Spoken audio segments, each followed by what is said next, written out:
It's also scary because what is Trump going to do? If Trump gets elected and there's this idea that he can get away with even more stuff, that's really, really scary for the public because he already ran over every norm that he could. So it seems like, I'm just looking at this politically, not legally, politically, it's almost like a license to thug in a way. Like you can do whatever you want and the Supreme Court is probably going to let you get away with it. That is very frightening in this case. And so I'm very, very concerned. That was Van Jones reacting to something that, quite frankly, I feel that the vast majority of the country already knew, that the president gets away with quite a bit.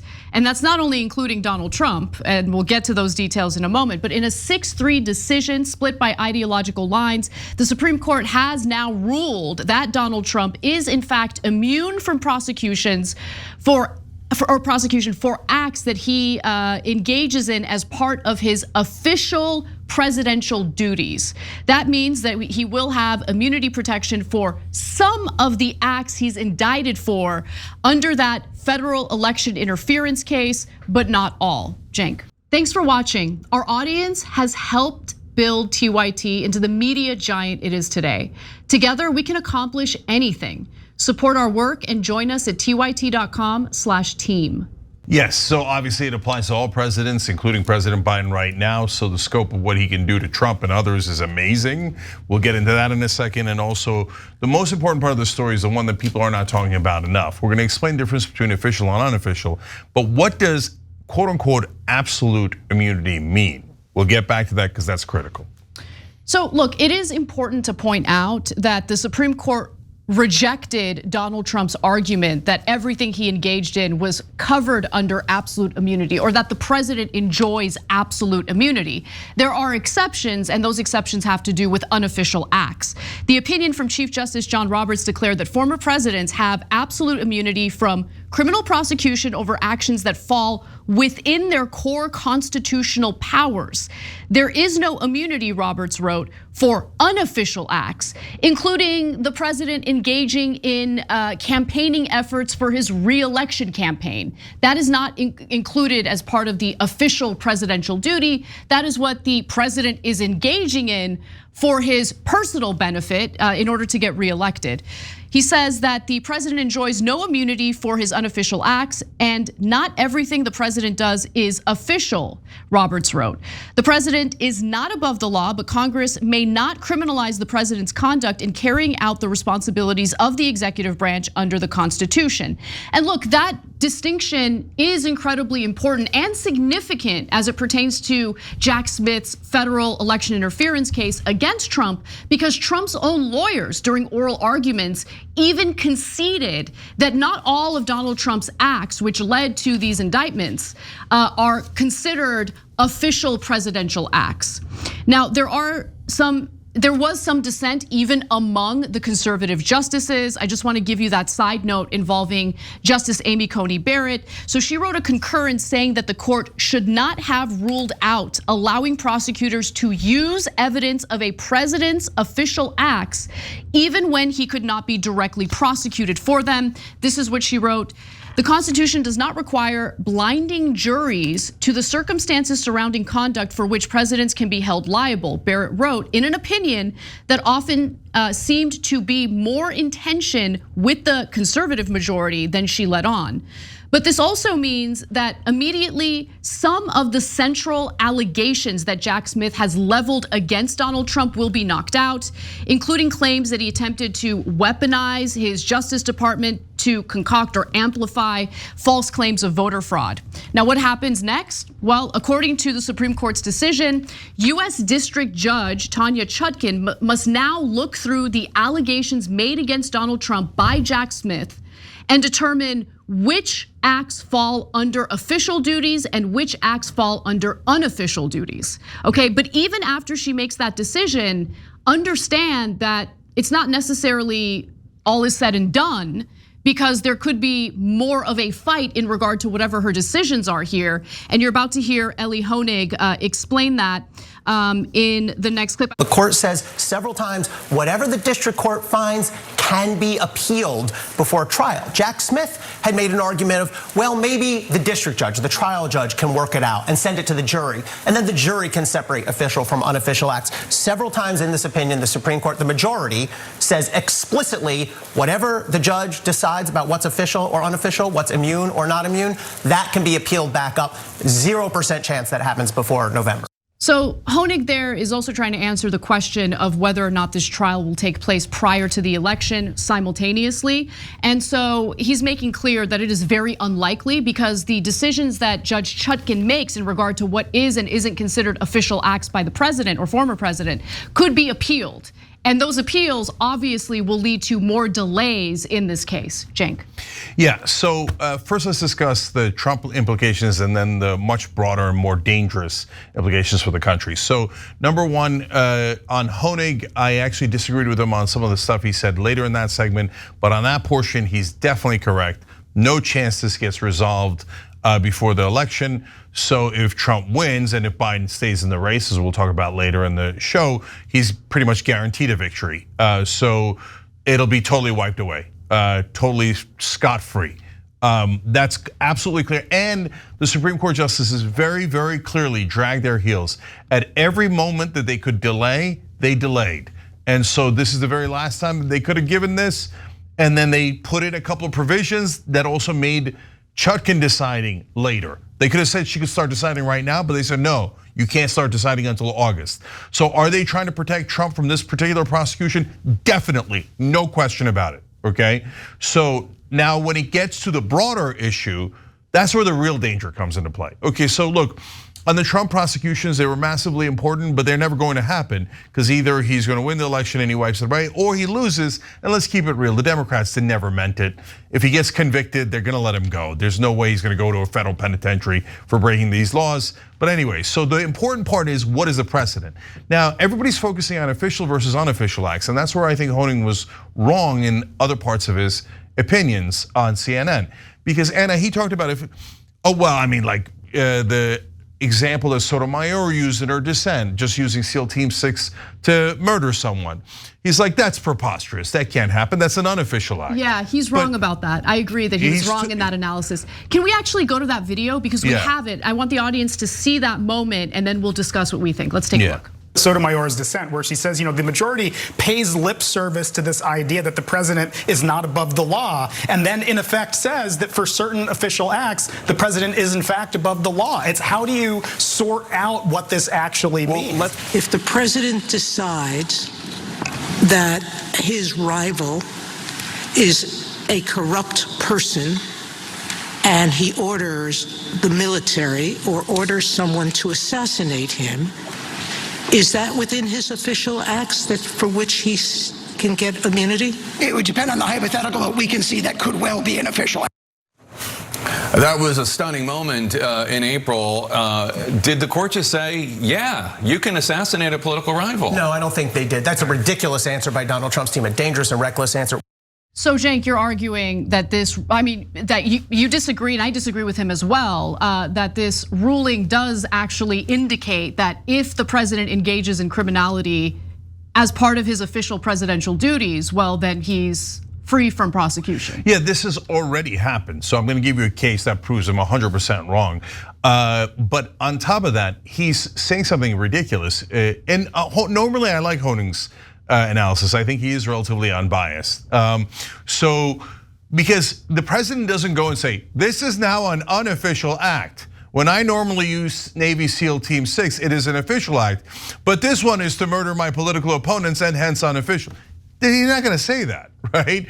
He's gonna say, what do you mean? Using the military is part of my, as Chief Justice Roberts put it, core constitutional powers. It doesn't get any more core constitutional power than the president using the military. Right. So then you're gonna get into boundaries. But the case says you are not allowed to get into boundaries. So then how do we know if it was an official or unofficial act when we can't even find out? So let me give you two quotes from the case that prove it. One is actually sent in by one of our members just now. I love how smart our members are. Okay, so this is Eclectic Miscellanea. You guys hit the link below to become a TYT member, tyt.com/team, tyt.com/team. So Eclectic wrote in, it's not just official acts, it's anything the president claims they did as part of their job. We can't even question it, we just have to take their word that they thought it was an official act. Quote from the ruling, quote, in dividing official from unofficial conduct, courts may not inquire into the president's motives. Well, if you can't inquire into the president's motives or any reason why he did it, how do you know if it's an official or unofficial act? Here, let me read you another quote from the ruling, which is just over the top, okay? So this is in regards to what they are allowed to do, not allowed to do. Quote from Roberts, Trump is absolutely immune from prosecution for the alleged conduct involving his discussions with Justice Department officials. So absolutely immune for what he discusses with the Justice Department in relation to the certification of the election.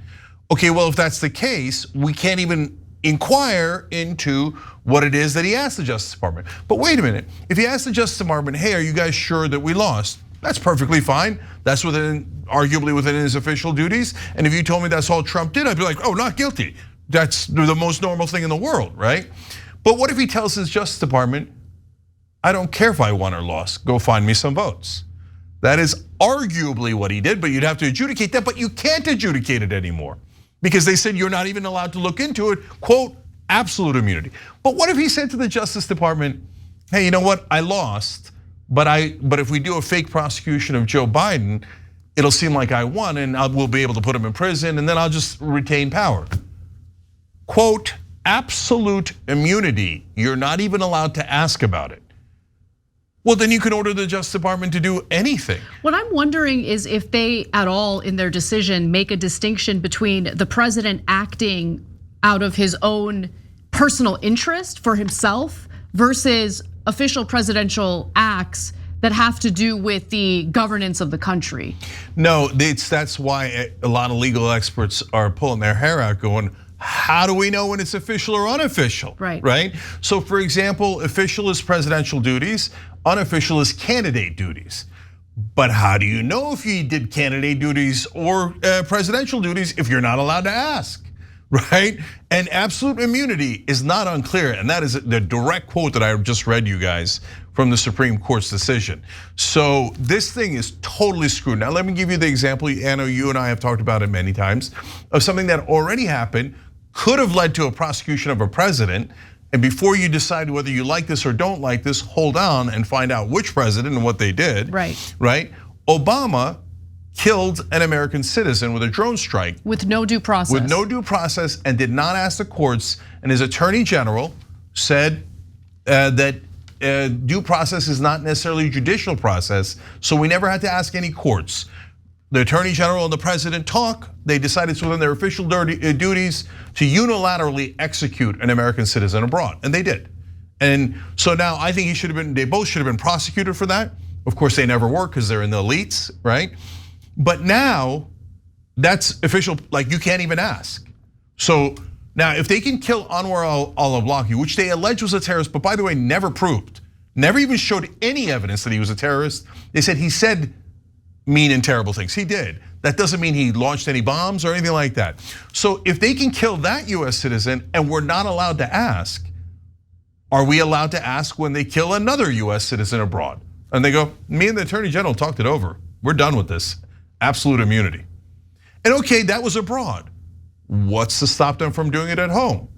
Well, you say, well, that's not an official duty. How do you know it's not an official duty? He says it's an official duty and you're not allowed to ask. And so this is insanity. If it is as Justice Sotomayor is explaining in the dissent, and it looks like based on the wording it is, it's kind of a democracy ending case. So, because then the president can really call anything an official duty. You're not allowed to ask. He can do whatever the hell he wants. And look, the Republicans have a giant advantage at it because they know Joe Biden's got a ton of problems. And yeah, Obama did this to a Muslim American who hasn't been in the country in a while and was advocating for Al-Qaeda, at least through his sermons, right? That guy's gonna get killed every time and they're not gonna give a damn and they're not gonna follow the law and no one's gonna hold them to account. We already know that, right? But generally speaking, Democrats are not going to go lock up Republicans. I know Republicans think they are, right? And I know they think that it's totally unfair that, oh, well, just because Trump stole national secrets and just because he tried a coup, blah, blah, blah. But generally, Democrats don't abuse this stuff. Look at what they're investigating under Biden. Democratic Senator Bob Menendez, Democratic Congressman Cuellar in Texas, etc. right? But Republicans and Trump, they're saying it nonstop. Later in the show, we're gonna talk about Steve Bannon. Right. He's like, oh, we're gonna go after all of our political opponents and we're gonna use the Justice Department.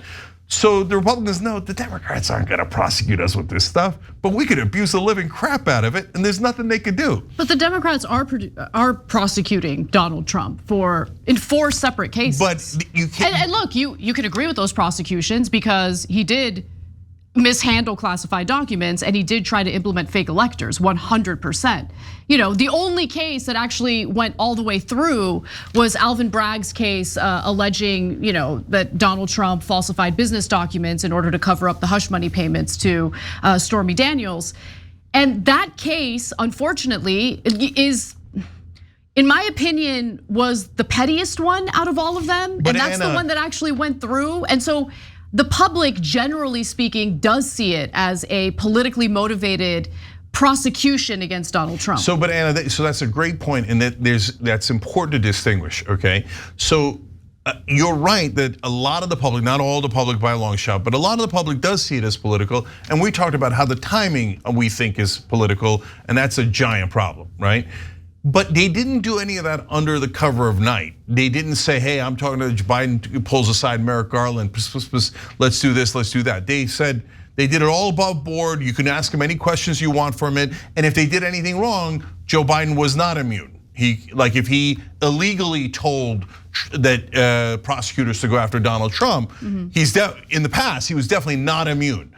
Actually, ironically, the deep state, the guys who believe in the deep state, should be panicking right now because in their minds, Joe Biden is constantly illegally telling the Justice Department to prosecute Trump and MAGA, right?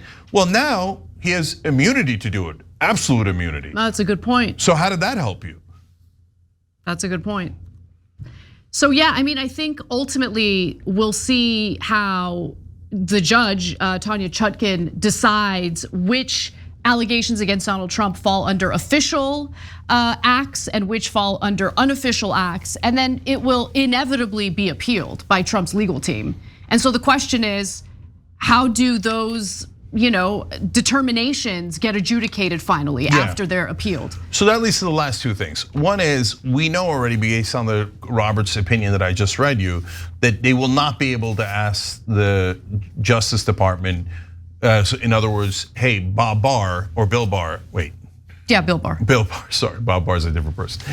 Bill Barr, hey, did Trump tell you to go outside of the bounds of the law in looking into whether the election was quote unquote stolen or finding votes that did not exist? Roberts says you're not allowed to ask him. He has absolute immunity. He could have asked for anything he wanted, presumably including cheating, and you're just not allowed to ask. So that part of the case is already over. And Amy Coney Barrett dissented in part, and her dissent is relevant because she joins the majority with all 6 conservatives overall. But in one part, she says, I dissent on this. Roberts says you're not even allowed to present evidence. You're not allowed to seek or present evidence once there's an adjudication that it's an official act, okay?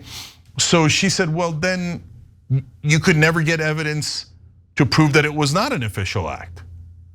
So then by definition, the president can do anything. And that's a conservative justice saying that. Yeah, that's the problem. And that's why you should have never signed on to the majority opinion. And this is a total disaster.